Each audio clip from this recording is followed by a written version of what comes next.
Hello दोस्तों, मैं यशवंत आपका स्वागत करता हूँ मेरे यूट्यूब चैनल नीप कोचिंग इंस्टीट्यूट पर। तो अब आज कंटिन्यू करते हैं अपन पहले का जो अपनी टेस्ट सीरीज़ चल रही थी डीजल मैकेनिक की, उसी के रिगार्डिंग। ठीक है, तो डीजल मैकेनिक का टेस्ट सीरीज़ 4 आज हम स्टार्ट करेंगे। जैसा कि मैंने पहले भी क्वेश्चन आपके करा चुके हैं और उसी के आगे कंटिन्यू करेंगे अब टेस्ट सीरीज़ 4। ओके, तो लेट्स स्टार्ट। और इसमें ये बताना चाहूँगा कि आप जो है, यदि मेरे ये वीडियोस आपको सही लग रहे हों, पसंद आ रहे हों, तो आप इसको जो है लाइक करिए, शेयर करिए और कमेंट करिए, चैनल को सब्सक्राइब कीजिए। ठीक है जी। तो ठीक है, स्टार्ट करते हैं। आज टेस्ट सीरीज़ 4 चल रही है। ओके, आज मैं जो है इसके बारे में इसको पूरी ब्रीफली अपन चेक करेंगे इसको। ओके, देखिए स्टार्ट करते हैं। First question, what is the name of the indicator? इस सूचक का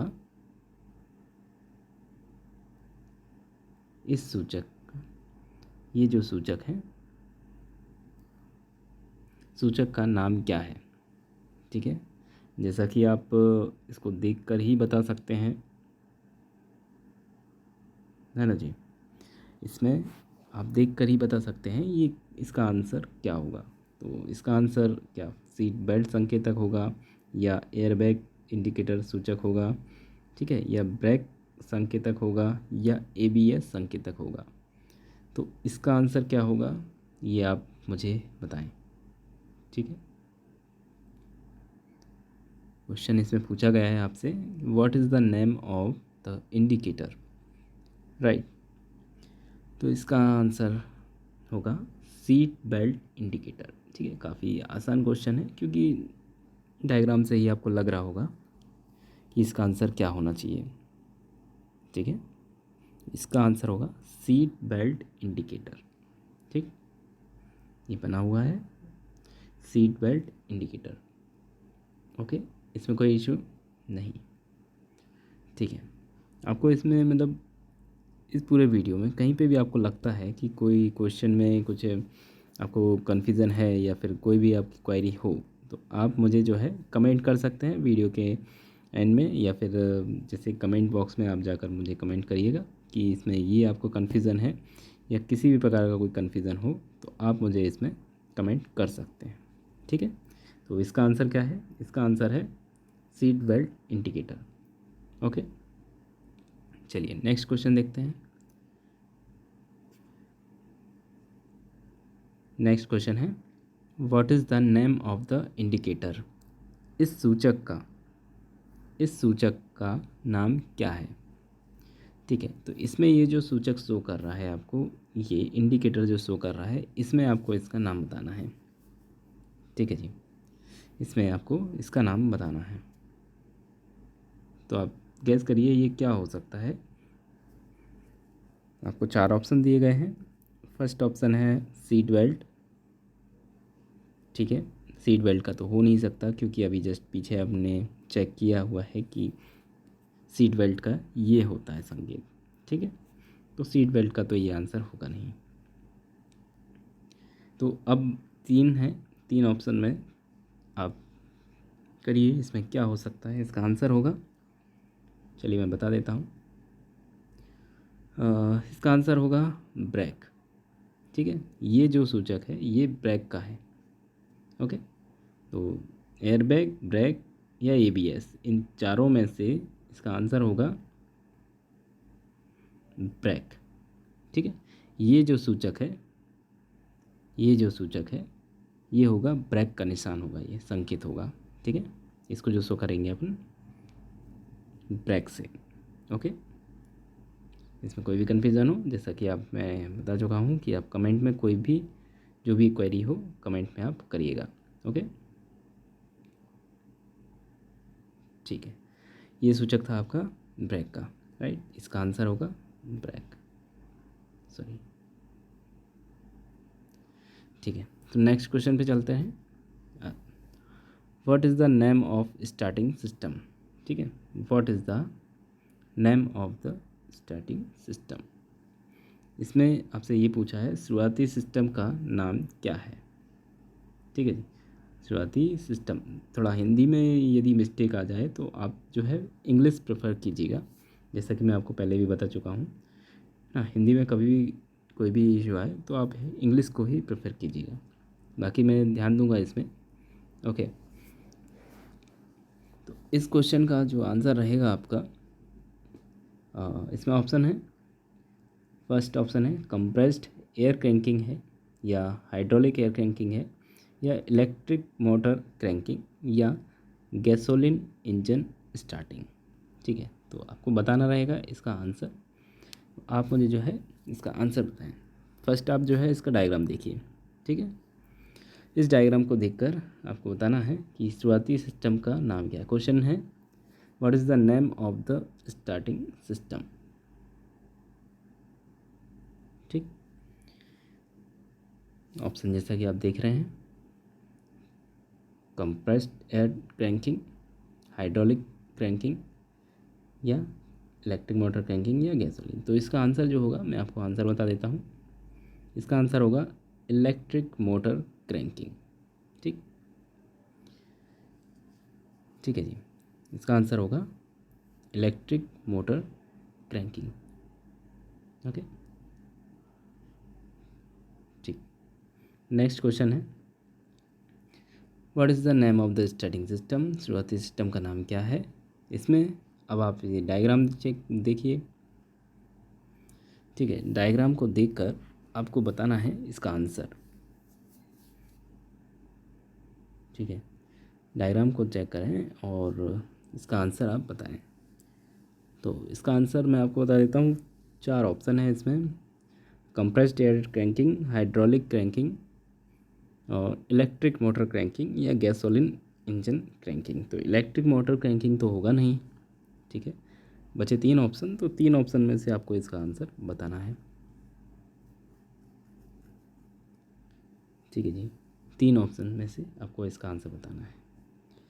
तो इसका आंसर चलिए मैं बता देता हूँ। इसका आंसर होगा आपका हाइड्रोलिक क्रैंकिंग। ओके, रिक्वेस्ट रहेगी कि आप जो है यदि इसे नोट्स आप लिखते चल रहे हैं तो ये ज़्यादा बेस्ट रहेगा, नोट्स बनाते चलिए।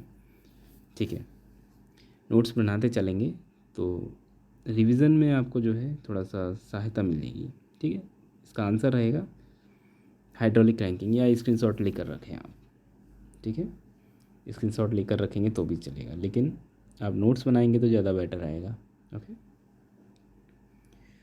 हाँ, मैं इसलिए कंटिन्यूसली आपको नोट्स बनाने के लिए कहता हूँ, क्योंकि देखिए कभी जब आप एग्ज़ाम देने जाते हैं, ठीक है, एग्ज़ाम देने जाते हैं तो आपको वन टाइम, जैसे अब काफ़ी क्वेश्चन है, हर टाइम तो आप वीडियो ओपन करके और देख नहीं सकते हैं ना, है ना।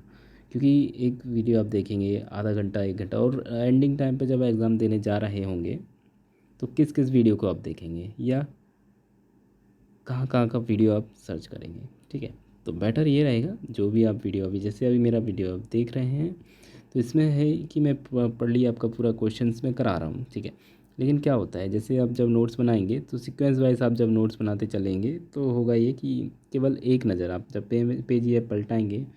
ठीक है, अब यहाँ से मैं 200 से 300 क्वेश्चन है, मैं ये जो कराऊँगा तो जो इसमें होगा ये कि आपको हद से हद 1 घंटे के अंदर आप, यदि आप पढ़े हुए हैं, ठीक है जी, यदि जो मैं आपको तैयारी करा रहा हूँ ये आप तैयारी किए हुए हैं, तो होगा ये कि सिंपली 1 घंटे के अंदर ही, है ना, मैक्सिमम 1 घंटे या 2 घंटे, या एक बार आप बैठेंगे तो 2 घंटे के, क्या होता है कि जब एक बार पढ़ा हुआ होता है, आपने जो याद किया होता है, ठीक है, उसे रिवाइज करने में इतना टाइम नहीं लगता है।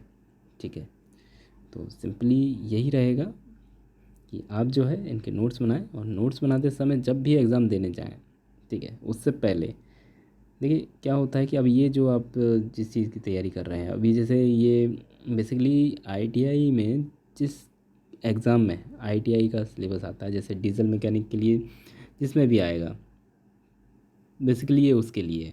ठीक है, ऐसा नहीं है कि आईटीआई में, अभी इसमें थंबनेल में आपने देखा होगा कि आईटीआई ट्रेनिंग ऑफिसर, टीओ है ना, टीओ की जो वैकेंसी है उसके लिए बेसिक। लेकिन देखिए क्या होता है कि अब क्वेश्चंस जो हैं डीजल मैकेनिक्स में से कहीं पे भी किसी भी एग्ज़ाम में आते हैं, ठीक है, तो ये आपको सहायता करेंगे, ठीक है। जैसे काफ़ी एग्ज़ाम होते हैं, ठीक है, लोको पायलट में भी यही पूछा जाता है, ठीक। और जो भी डीजल मैकेनिक आईटीआई से लेकर जो भी हो रिलेटेड, आप ये क्वेश्चन पढ़ सकते हैं, नोट्स बना सकते हैं। क्या है कि थ्योरी सेक्शन यदि कंप्लीट रहता है तो सीरीज़, टेस्ट सीरीज़ लगाना बहुत ज़रूरी होती है। जैसे कि मैंने अब आपको क्वेश्चन यहाँ करा रहा हूँ, तो ये आपको एक तरह से ये रहेगा कि आपको एक टेस्ट के तौर पे आप, है ना, आपसे ये क्वेश्चन बन रहे हैं नहीं, है ना, तो ये रहेगा बेस्ट। तो रिक्वेस्ट रहेगी आप जो है इसके नोट्स बनाएं प्रॉपरली और रिवाइज करते रहें कुछ कुछ समय में। जैसे अभी जो हो जाता है तो हफ्ते में, जैसे कि अभी मैं जैसे कंटिन्यूसली आपको पढ़ाता हूँ, संडे में आप चाहें तो संडे में एक बार रिवाइज़ कर लीजिए, जो भी नोट्स बनाते हैं आप, जो भी पढ़ते हैं उसका संडे में आप उससे रिवाइज़ कर लीजिए। या फिर जब भी आप वीडियो देखते हैं मैं एक बार जैसे 10 क्वेश्चन कराता हूँ, 10 क्वेश्चन में जैसे कुछ एक्स्ट्रा पॉइंट्स भी रहते हैं वो भी आप नोट करते चलिएगा, है ना। जो भी एक्स्ट्रा पॉइंट नोट करते चलते हैं उनका भी रिविज़न हो जाएगा। तो हद से ज़्यादा इसमें से 10 क्वेश्चन में से 20 से 25 क्वेश्चन के आसपास कुछ निकल कर आते हैं, है ना, वो क्वेश्चन भी एक बार रिवाइज हो जाएंगे आपके। तो सिंपली है, एक बार जैसे यदि सुबह वीडियो देखते हैं तो शाम को एक बार आप उन्हें रिवाइज़ करें, ठीक है। और देन उसके बाद जो है शाम को रिवाइज़ करने के बाद जैसे हफ्ते में एक बार कभी उसे दोबारा से पूरे क्वेश्चन जितने अभी तक आपने पढ़ लिए हैं उनको रिवाइज़ करें, राइट। तो इससे तरह से होगा ये कि जो एक बार आपने पढ़ा हुआ है, देखिए जितना अच्छे से जैसे अभी आप इसे पढ़ेंगे, रिवाइज़ करेंगे तो जितना रिवाइज़ करोगे उतना ज़्यादा आपको बेनिफिट रहेगा, ठीक। चलिए नेक्स्ट क्वेश्चन पर आते हैं। What is the name of mark x, ये अलग है, ठीक है, ठीक, एज एक्स। तो आपसे ये पूछ रहा है कि इस डायग्राम में, ये जो डायग्राम आपको दिया गया है, इस डायग्राम में एक्स के रूप में चिन्हित नाम क्या है। मतलब इस डायग्राम में जो आपको एक्स जो दिख रहा है, मतलब यहाँ पर ये, इसको क्या कहेंगे, इंटेक पोर्ट कहेंगे या एग्जॉस्ट पोर्ट कहेंगे या ट्रांसफ़र पोर्ट कहेंगे या इंजेक्शन पोर्ट कहेंगे। चलिए इसमें कुछ मैं इन्फॉर्मेशन देता हूँ आपको, थोड़ी सी इन्फॉर्मेशन रहेगी, इन्फॉर्मेटिव क्वेश्चन है और बढ़िया क्वेश्चन है। कोशिश करूँगा कि इसी डायग्राम में ही मैं आपको यदि समझा सकूँ तो बेस्ट रहेगा, अदरवाइज़ मैं नेक्स्ट में देखता हूँ यदि होगा तो, एक मिनट दीजिएगा। हाँ ये है डायग्राम है, लेकिन इसमें देखते हैं एक बार, ठीक है। आपसे ये पूछ रहा है कि इसमें आपको ये जो है इसका नाम क्या है, ठीक है। यदि पॉसिबल हो पाता मैं एक एनिमेशन भी लेके आया हुआ था इसका, ठीक है, और किसी वीडियो में देखेंगे जब भी इस तरह का आता है मैं कवर करूँगा उसको, ठीक है। एनिमेशन वीडियो आ नहीं पाया किसी कारणवश से, ठीक है, मैं इसमें इंसर्ट कर दूंगा, ठीक है, नेक्स्ट कब भी होगा। लेकिन अभी मैं इसको थोड़ा सा समझा देता हूँ आपको। देखिए क्या होता है कि एक्स के रूप में चिन्हित नाम क्या है, ये इसका बारे में आपको बताना है कि ये क्या चीज़ है। अब देखिए इसमें आप देख रहे होंगे कि 4 स्ट्रोक इंजन और 2 स्ट्रोक इंजन, ठीक है। इसमें क्या होता है कि इसमें आपका पोर्ट, ये देखिए पोर्ट बोला जा रहा है, ठीक है, पोर्ट। कल का जो वीडियो था, आप जब कल का वीडियो देखेंगे, ठीक है, तो कल का जो वीडियो था उस समय मैंने बताया था पोर्ट की जगह पे मैंने नाम लिया था वॉल्व, ठीक है, इनलेट वॉल्व, एग्जॉस्ट वॉल्व, ये जो थे मैंने उनका नाम लिया था। अब लेकिन यहाँ पर क्या हो रहा है, इनटेक पोर्ट, मैं पोर्ट इसमें नाम ले रहा हूँ, पोर्ट, है ना। तो ध्यान रखिएगा 2 स्ट्रोक इंजन, 4 स्ट्रोक इंजन, है ना, इन दोनों के बीच में इसमें होता है पोर्ट। अब देखिए क्या होता है कि इसमें उसमें 2 वॉल्व होते हैं, 2 वॉल्व होते हैं, ठीक है। इसमें क्या होता है कि आपको पोर्ट होते हैं, ठीक। फर्स्ट होता है आपका इनटेक पोर्ट, जहाँ से फ्यूल अंदर आता है, ठीक। अब यहाँ से फ्यूल अंदर आता है, अब ये इसकी पूरी प्रोसेसिंग जो रहेगी वो भी मैं बता देता हूँ। और थोड़ा सा मैं समझाने की कोशिश करूँगा इस वीडियो में, अदरवाइज़ नहीं होता है तो फिर मैं जैसे एनिमेशन लेके आऊँगा फिर उसमें मैं बेहतर तरीके से समझा सकूँगा, ठीक है। इसमें मैं अभी कोशिश करूँगा। और जैसे यदि नहीं भी समझ में आए तो आप बिल्कुल भी टेंशन नहीं करिएगा, क्योंकि ये चीज़ें इतने आसानी से और इतनी एक ही क्लास में 5-10 मिनट में कभी समझ में नहीं आती हैं, ठीक है। इसमें थोड़ी सी स्टडी करनी पड़ती है और मैं समझाऊंगा भी, ठीक है। देखिए, जो चीज़ें मुझे एटलीस्ट मैं बताना चाहूँगा, मुझे काफ़ी समय लगा था ये सब चीज़ें क्लियर करने में, ठीक है। इनटेक पोर्ट, आउटलेट पोर्ट और एग्जॉस्ट पोर्ट, ट्रांसफर पोर्ट, ये सभी चीज़ें में मुझे काफ़ी समय लगा हुआ था। और आप ज़्यादा यदि समझ जाएँ तो बेस्ट है, अदरवाइज़ मैं इसमें आपको कोशिश करूँगा कि 10 मिनट के अंदर ही, 5 मिनट के अंदर ही इसको कंप्लीट मैं बताऊँ आपको, ठीक है। इसकी प्रोसेसिंग देखिए, फर्स्टली इसमें आपको बताना, इसका आंसर मैं बता देता हूँ। इसका आंसर है एग्जॉस्ट पोर्ट, ठीक है। ये जो है एग्जॉस्ट पोर्ट है। अब थोड़ी सी मैं इसमें आपको बता देता हूँ प्रोसेसिंग, ठीक है। देखिए देखिए क्या होता है, ये है एग्जॉस्ट पोर्ट, ओके। ये इंजन क्या होता है कि इसमें, अब देखिए 3 प्रकार के पोर्ट होते हैं इसमें। एक होता है इनटेक पोर्ट, ठीक है। दूसरा होता है इसमें एग्जॉस्ट पोर्ट, और एक और पोर्ट होता है जो कि ट्रांसफ़र पोर्ट कहा जाता है। तो ट्रांसफ़र पोर्ट कहाँ हो जाता है, ये, ठीक है। ट्रांसफ़र पोर्ट कहाँ होता है, ये, ओके। ये जो आपका फ्यूल यहाँ से, फ्यूल जो है ये आ रहा है इंटेक से, इंटेक से अभी ये पिस्टन बंद है, ठीक है, जिस कारण से आपको ये शो नहीं कर रहा है। बाकी यहाँ से फ्यूल आ रहा है, ये ऐसे ऐसे क्रैंकेज से होते हुए, ये है पूरा क्रैंकेज, ठीक है। इसमें ये ऑयल, ये फ्यूल भरा हुआ है, ठीक है। ये फ्यूल ऐसे होते हुए ये ट्रांसफ़र पोर्ट के ज़रिए ये यहाँ से सिलेंडर में चला जाता है, और ये होता है डोम, ठीक। ये पिस्टन डोम होता है, ठीक। पिस्टन से जब ये पिस्टन ऊपर साइड जाता है, पिस्टन ऊपर साइड जाएगा तो होगा ये क्या, कंप्रेशन। अब इसमें अच्छा देखिए, उसमें अभी कल जो वीडियो था मैंने उसमें बताया था 4 स्ट्रोक इंजन की वर्किंग प्रोसेस, ठीक है।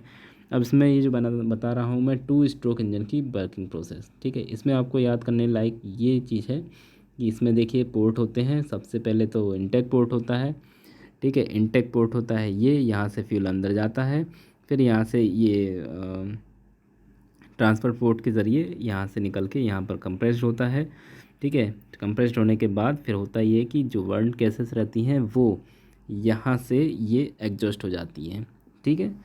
तो क्या होता है, इनटेक पोर्ट से फ्यूल अंदर आता है। अभी मैं जो है इसमें कुछ चीज़ें आपको ऐसा समझा देता हूँ, बाकी मैं अभी नेक्स्ट वीडियो में जब भी होता है तो मैं पूरा एनिमेशन के साथ आपको लेकर आऊँगा इसमें, और पूरा अच्छे से वर्किंग प्रिंसिपल जो भी रहेगा इसकी वर्किंग प्रोसेस वो मैं बता देता हूँ। फिर भी मैं अभी कोशिश करता हूँ इसको कंप्लीट समझाने की, ठीक है। कॉल पर रहेगी मैं इसमें जो है, देखिए यहाँ से आया फ्यूल अंदर, ठीक। ये फ्यूल क्रैंक केस में भरा हुआ, क्रैंक केस से, और इसमें ट्रांसफ़र पोर्ट के ज़रिए यहाँ आया, ओके। होता ये है कि जब यहाँ से फ्यूल जब ये पिस्टन, यहाँ से पिस्टन ऊपर जा रहा होता है, ठीक है, कंप्रेस्ड होने के लिए यहाँ से ये ऊपर जा रहा होता है, तब ये पिस्टन क्या होगा कि ये जो अभी यहाँ पर है, ठीक है, ये यहाँ पर है, तो कुछ समय बाद जब ये ऊपर चला जाएगा यहाँ पर कंप्रेस्ड भी हो जाएगा और यहाँ पर आ जाएगा, ठीक है। जब ये पिस्टन, ये वाला दिशा यहाँ आ जाएगी तो होगा ये कि ये इनटेक पोर्ट ओपन हो जाएगा। अब यहाँ से कंप्रेस्ड भी हो रहा है, ठीक है, पिस्टन के द्वारा कंप्रेस्ड भी हो रहा है और यहाँ से पोर्ट ओपन भी हो रहा है। जब ये चीज़ यहाँ आ जाएगी, ठीक है, जब ये अभी जो यहाँ पर है ये चीज़ यहाँ आ जाएगी तो ये होगा कि इनटेक पोर्ट जो है ओपन हो जाएगा और फ्यूल अंदर आ जाएगा। फ्यूल अंदर आएगा क्रैंक केस में, ठीक है। क्रैंक केस में जैसे ही फ्यूल अंदर आया, इतना समझ में आया बात। क्रैंक केस से फ्यूल जैसे ही इनटेक पोर्ट से क्रैंक केस में आया, ओके, क्रैंक केस में आया तो यहाँ से फ्यूल जो है होते हुए ट्रांसफ़र पोर्ट के ज़रिए यहाँ से यहाँ चला जाएगा, ठीक है। हुआ ये क्या, कंप्रेस्ड हुआ। अब देखिए इसी में 2 प्रोसेस हो रही हैं। फ्यूल पहले तो ये पिस्टन ऊपर गया तो ये तो कंप्रेस्ड भी हो रहा है और यहाँ से फ्यूल अंदर भी आया है, ठीक है। ये हो गई आपकी अपवर्ड स्ट्रोक, ठीक है। ये अपवर्ड स्ट्रोक हो जाता है। इसी में दो स्ट्रोक आपके कंप्लीट हो जाते हैं। पहला तो कंप्रेशन और सक्सन, सक्सन और कंप्रेशन एक ही उसमें हो जाते हैं। अब क्या होगा, ये अपवर्ड में ऊपर जा रहा है ना, तो ये अपवर्ड स्ट्रोक हो गया, ठीक है। ये ऊपर जा रहा है तो अपवर्ड स्ट्रोक हो गया, ओके। अपवर्ड स्ट्रोक क्यों होगा, क्योंकि देखिए बता देता हूँ, फ्यूल अंदर आया, ठीक, ये यहाँ से ट्रांसफ़र पोर्ट के ज़रिए यहाँ पर आया। अब पिस्टन यहाँ से जो कि यहाँ जाएगा, ठीक है, पिस्टन यहाँ था, ये पिस्टन का निचला सिरा यहाँ था, ठीक है, यहाँ से यहाँ जाएगा। तो ये ऑब्वियसली बात है कि पिस्टन जो है अपवर्ड में जा रहा है, ऊपर की ओर जा रहा है। जब piston upward process, upward stroke हो रहा है, इसका मतलब ये कि पिस्टन जो है ऊपर साइड जा रहा है, और पिस्टन ऊपर साइड जा रहा है तो यहाँ से फ्यूल अंदर भी आ जाएगा और यहाँ पर कंप्रेस्ड भी हो जाएगा। हुआ दो प्रोसेस, ठीक है।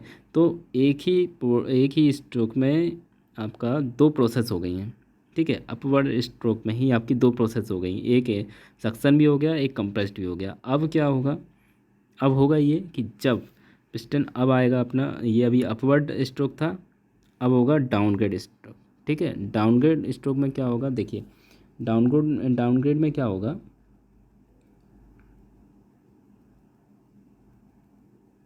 डाउनग्रेड, देखिए डाउनग्रेड में क्या होगा कि अब पिस्टन क्या होगा, डाउनग्रेड मतलब कि नीचे डाउन आएगा।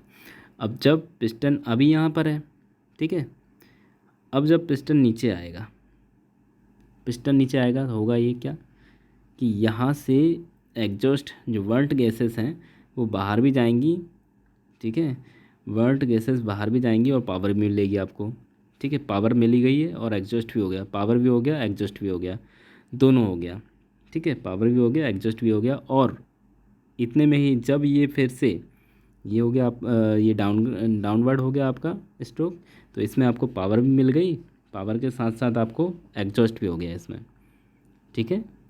पावर भी मिल गई है इसमें और इसी में आपका जो क्या हो गया, एग्जॉस्ट, ठीक है।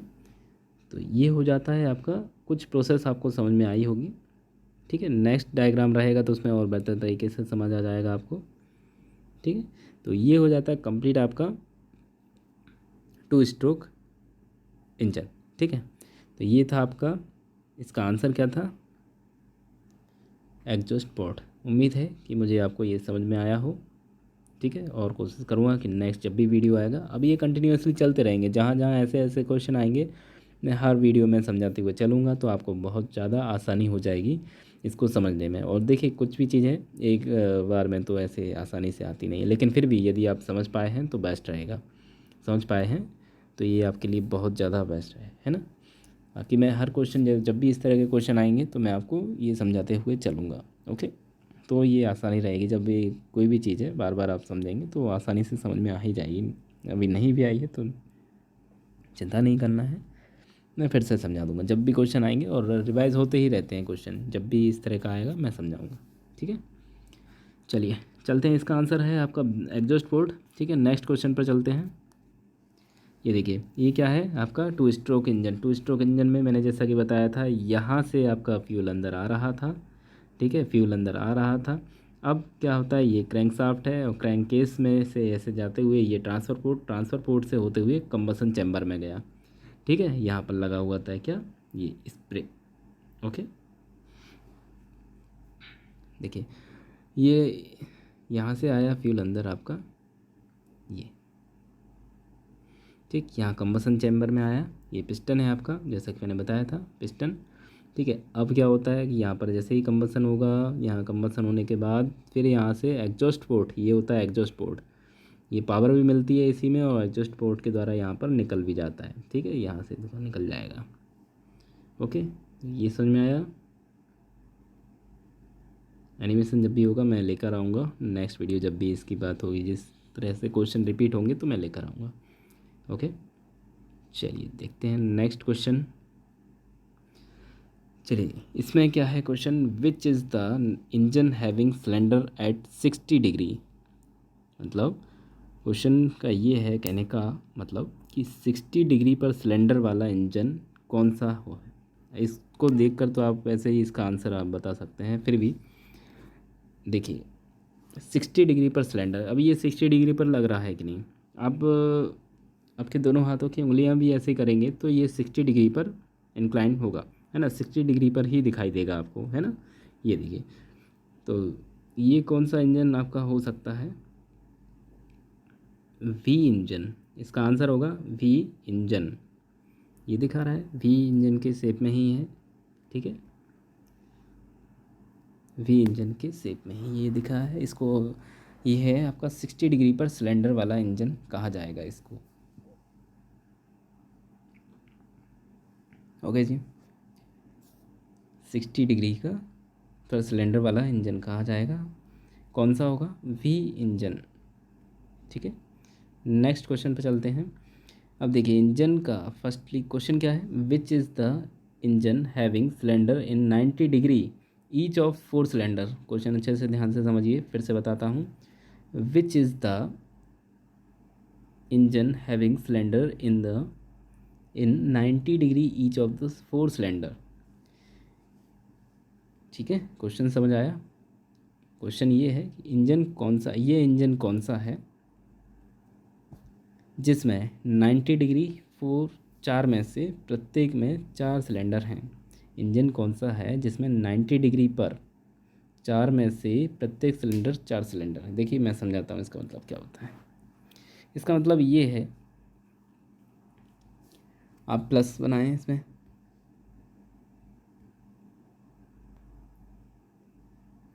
ये ठीक है। अब मान लीजिए ये है, एक सिलेंडर यहाँ लगा होगा, एक सिलेंडर यहाँ लगा होगा, एक यहाँ लगा होगा, एक यहाँ लगा होगा। इसका कहने का मतलब यही है कि ये इंजन कौन सा है जिसके 90 डिग्री पर 4 सिलेंडर लगे हुए हैं। एक ये है, एक सिलेंडर यहाँ, तो इसका 90 डिग्री ये हुआ, ठीक है। फिर एक सिलेंडर यहाँ, ये माना एक सिलेंडर ये, तो इसके 90 डिग्री पर एक सिलेंडर ये, इसके 90 डिग्री पर एक सिलेंडर ये, हो गया। क्वेश्चन का मतलब समझ आया। ये है इसका मतलब कि 90 डिग्री पर 4 सिलेंडर हर प्रत्येक में से, है ना। क्वेश्चन आया सा होगा समझ में। चलिए देखते हैं इसका आंसर क्या होगा। आप डायग्राम देखकर ही बता सकते हैं इसका आंसर। ये होगा आपका रेडियल इंजन। कौन सा इंजन होगा,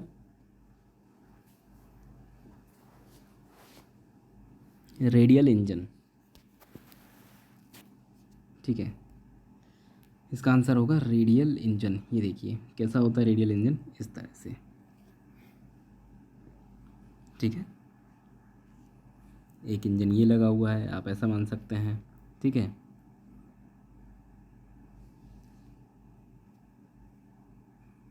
ठीक, ये होते हैं आपके रेडियल इंजन।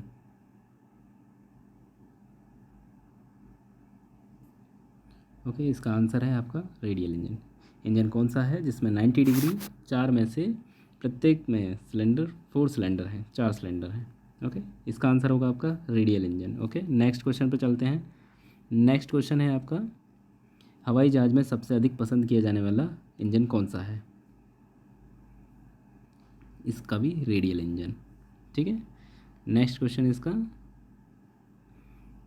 ये भी किस में प्रकार के इंजन में इंजन की गति होती है, रेडियल इंजन। नेक्स्ट क्वेश्चन, कौन सा इंजन अधिक किफ़ायती और कॉम्पैक्ट है। ये आप देखकर बता सकते हैं, वी इंजन, ठीक। ओके, ये भी वही आंसर। चलिए ठीक है, थैंक यू वीडियो देखने के लिए, और कृपया लाइक और सब्सक्राइब कीजिए यदि पसंद आया हो वीडियो तो। ओके, डेली इसी तरह से क्वेश्चन मैं आपको समझाऊंगा और कंप्लीट कराऊंगा। ओके जी, तो कैसा लगा वीडियो आज का बताइएगा कमेंट करके। ओके, और अच्छा लगा हो तो सब्सक्राइब करें चैनल और लाइक कीजिएगा। Okay, thank you. और इसमें जो है काफ़ी मैंने वीडियोस बनाए हुए हैं, वो भी वीडियो आप चेक करें और बेहतर लगेगा आपको। Okay, thank you.